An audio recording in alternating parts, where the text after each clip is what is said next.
Te voilà, juste à temps. Une histoire t'attend. Ferme les yeux et écoute cette histoire hors du temps.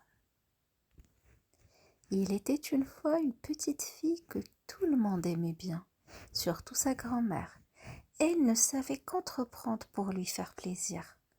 Un jour, elle lui offrit un petit bonnet de velours rouge qui lui allait si bien qu'elle ne voulut plus en porter d'autres. Du coup, on l'appela Chaperon rouge. Un jour, sa mère lui dit: Viens voir, Chaperon rouge. Voici un morceau de gâteau et une bouteille de vin. Porte-les à ta grand-mère. Elle est malade et faible. Elle s'en délectera. Fais vite, avant qu'il ne fasse trop chaud.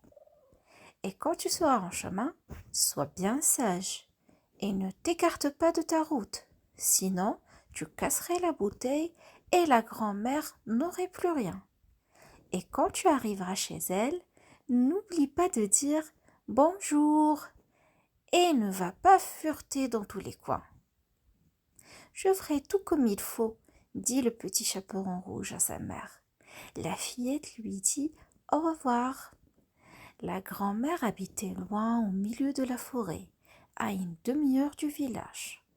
Lorsque le petit chaperon rouge arriva dans le bois, il rencontra le loup. Mais il ne savait pas que c'était une vilaine bête et ne le craignait point. Bonjour, chaperon rouge, dit le loup. Bonjour, loup, dit le chaperon rouge. Où donc vas-tu si tôt, chaperon rouge? Chez ma grand-mère. Que portes-tu dans ton panier? Du gâteau et du vin. Hier, nous avons fait de la pâtisserie et ça fera du bien à ma grand-mère. Ça la fortifiera. Où habite donc ta grand-mère, chaperon rouge?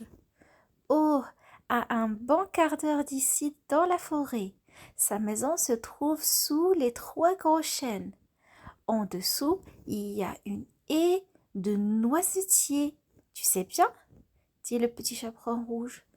Le loup se dit: Voilà un mets bien jeune et bien tendre, un vrai régal. Il sera encore bien meilleur que la vieille. Il faut que je m'y prenne adroitement pour les attraper toutes les œufs. Il l'accompagna un bout de chemin et dit: Chaperon rouge, vois ces belles fleurs autour de nous. Pourquoi ne le regardes-tu pas? J'ai l'impression que tu n'écoutes même pas comment les oiseaux chantent joliment. Tu marches comme si tu allais à l'école, alors que tout est si beau ici dans la forêt. Le petit chaperon rouge ouvrit les yeux. Et lorsqu'elle vit comment les rayons du soleil dansaient de ci, de là, à travers les arbres, et comment tout était plein de fleurs, elle pensa: si j'apportais à ma grand-mère un beau bouquet de fleurs, ça lui ferait bien plaisir. Il est encore si tôt que j'arrivai bien à l'heure. Elle quitta le chemin, pénétra dans le bois et cueillit des fleurs. Et chaque fois qu'elle en avait cueilli une, elle se disait: plus loin, j'en vois une plus belle. Et il y allait et s'enfonçait toujours plus profondément dans la forêt. Le loup, lui, courait tout droit vers la maison. Il frappa à la porte. Qui est là? C'est le petit chaperon rouge qui t'apporte du gâteau et du vin. Tire la chevillette, dit la grand-mère. Je suis trop faible et ne peux me lever. Le loup tire la chevillette. La porte s'ouvre et sans dire un mot, il s'approcha du lit de la grand-mère et l'avale. Il enfile ses habits, met sa coiffe, se couche dans son lit et tire les rideaux. Pendant ce temps, le petit chaperon rouge avait fait la chasse aux fleurs. Lorsque la fillette, en ne temps qu'elle pouvait à peine les porter, elle se souvint soudain de sa grand-mère et reprit la route pour se rendre auprès d'elle. Elle fut très étonnée de voir la porte ouverte, et lorsqu'elle entra dans la chambre, celui-là sembla si curieux qu'elle se dit: Mon Dieu, comme je suis craintive aujourd'hui. Et cependant, d'habitude, je suis si contente d'être auprès de ma grand-mère. Elle s'écria: Bonjour. Mais nulle réponse. Elle s'approcha du lit et tira les rideaux. La grand-mère y était couchée, sa coiffe tirait très bas sur son visage. Elle avait l'air bizarre. Oh, grand-mère, comme tu as de grandes oreilles. C'est pour mieux t'entendre. Oh, grand-mère, comme tu as de grands yeux. C'est pour mieux te voir. Oh, grand-mère, comme tu as de grandes mains. C'est pour mieux t'étreindre. Mais grand-mère, comme tu as une horrible et grande bouche, c'est pour mieux te manger. À peine le loup eut-il prononcé ces mots qu'il bondit hors du lit et avala la pauvre petite Chaperon rouge. Lorsque le loup eut apaisé sa faim, il se recoucha, s'endormit et commença à ronfler bruyamment. Un chasseur passait justement devant la maison. Il se dit: Comme cette vieille femme ronfle, il faut que je voie si elle a besoin de quelque chose. Il entre dans la chambre et quand il arrive devant le lit, il voit que c'est un loup qui est couché. Ah, c'est toi, bandit, dit-il. Voilà bien longtemps que je te cherche. Il se prépare à faire feu lorsque tout à coup l'idée lui vient que le loup pourrait bien avoir avalé la grand-mère et qu'il serait peut-être encore possible de la sauver. Il ne tire pas, mais prend des ciseaux et commence à ouvrir le ventre du loup endormi. À peine avait-il donné quelques coups de ciseaux qu'il aperçoit le Chaperon rouge. Quelques coups encore, et la voilà qui sort du loup et dit: Ah, comme j'ai eu peur, comme il faisait sombre dans le ventre du loup. Et voilà que la grand-mère sort à son tour, pouvant à peine respirer. Le petit Chaperon rouge se hâte de chercher de grosses pierres.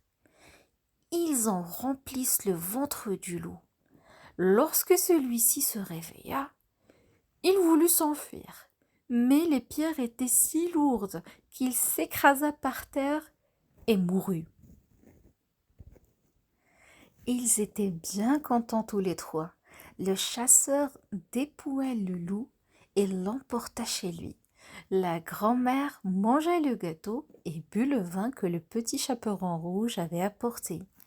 Le petit Chaperon rouge, cependant, pensait: Je ne quitterai plus jamais mon chemin pour aller me promener dans la forêt, comme ma maman me l'aura interdit. On raconte encore qu'une autre fois, quand le petit Chaperon rouge apportait de nouveau de la galette à sa vieille grand-mère, un autre loup essaya de la distraire et de la faire sortir du chemin. Mais elle s'en garda bien et continua à marcher tout droit.